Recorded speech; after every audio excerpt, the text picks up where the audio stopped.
Martin, please. To Taoiseach for his reply. Could I say at the outset that I welcome the fact that the essentials of the Good Friday Agreement have been preserved within the withdrawal agreement, and to say that I have absolutely no doubt but that the collapse of the Executive and the Assembly was contrived nearly 2 years ago by Sinn Féin for political reasons.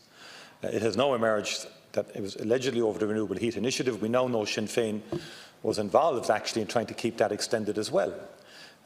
So the degree of cynicism involved in that act was extraordinary.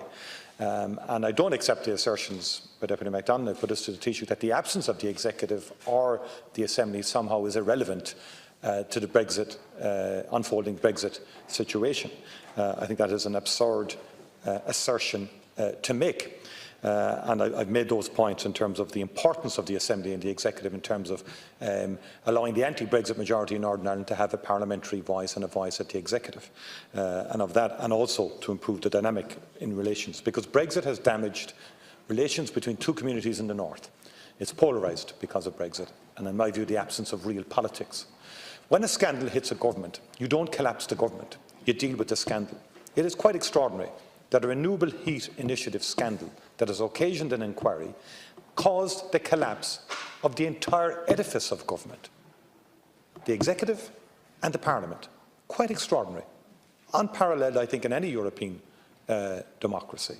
And, in my view, unforgivable, given the gravity of Brexit, and compounded by the absence of any Brexit sentiment in Westminster, where people didn't get an opportunity to articulate their view. Brexit is about damage limitation, Taoiseach. We know Brexit is going to be bad. Things may unfold differently in the Westminster Parliament. We're now in a realm of speculation here as to what will occur there. I did note last week you said that no government could be prepared for a no-deal scenario. Can you assure us that the government has a plan and is preparing diligently for a no-deal scenario, even though, of course, nobody wants that, and we will do everything we possibly can to avoid it.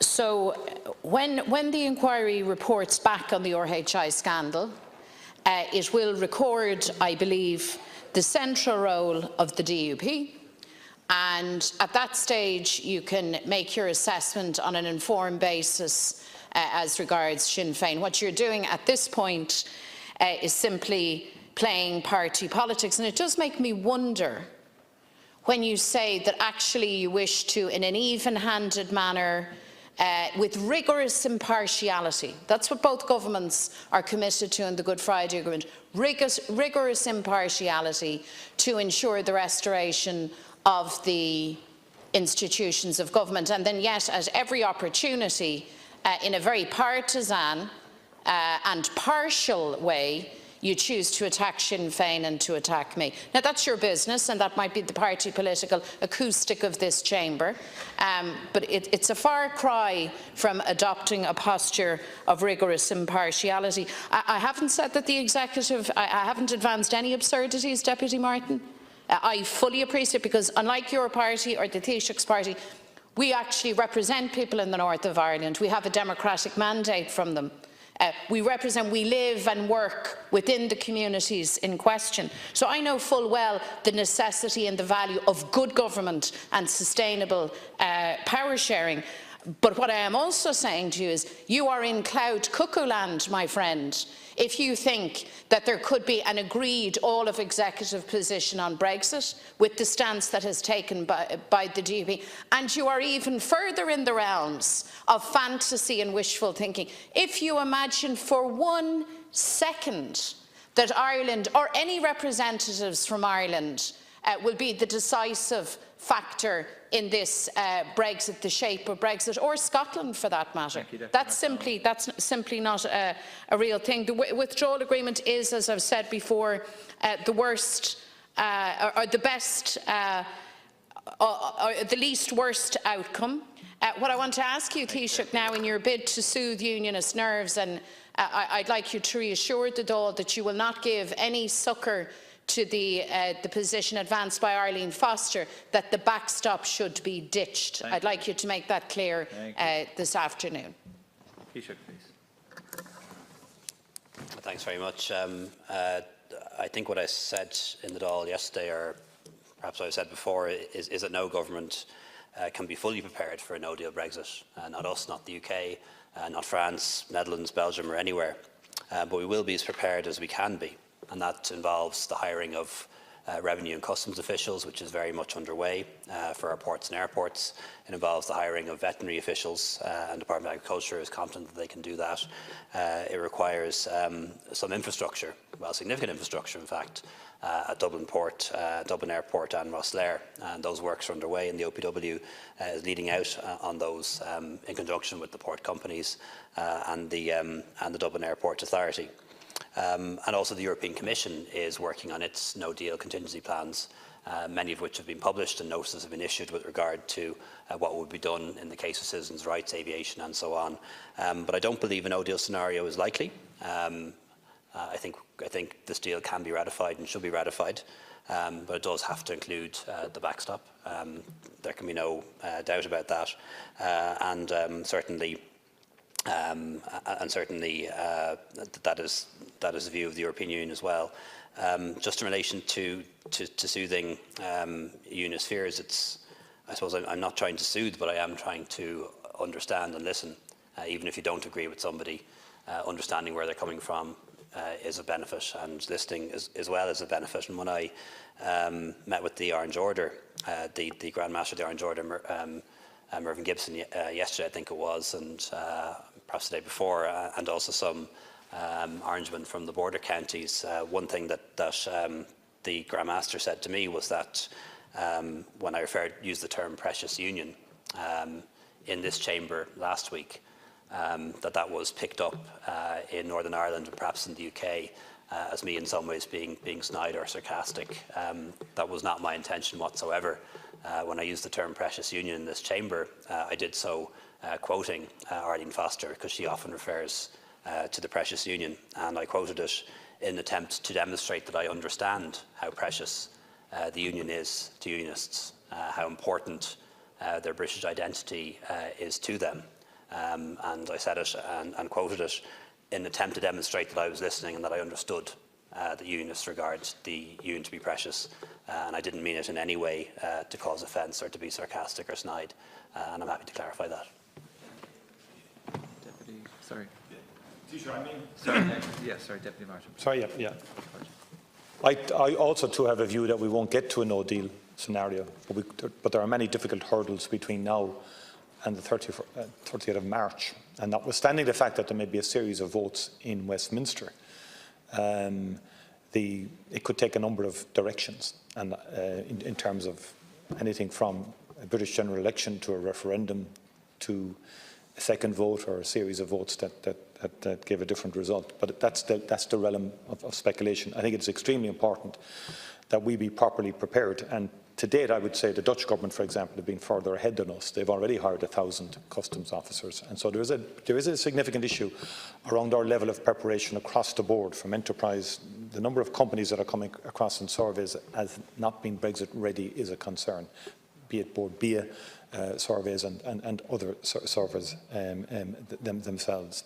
And in terms of unionism, and I did recall your comments last week, and I think you were attempting to educate me in terms of the unionist mind. I would point out to you that I've been talking to unionists for over 30 years, many occasions off the record.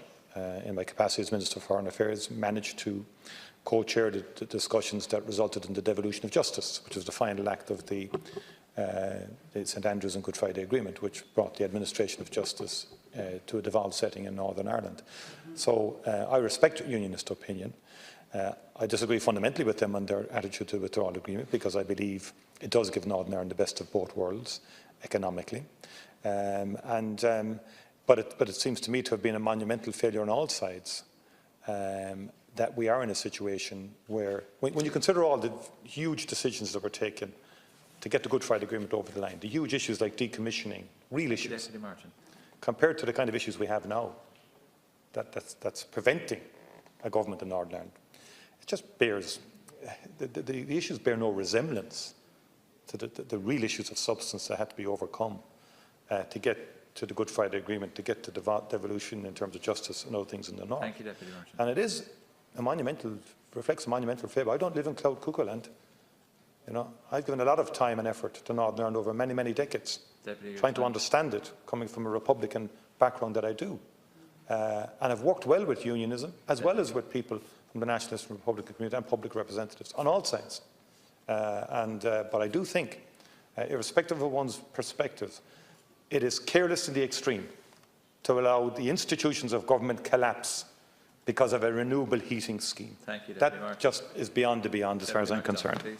Thank you, Micheál. Well, the institutions collapsed, and at the time they were at rock bottom in terms of public confidence.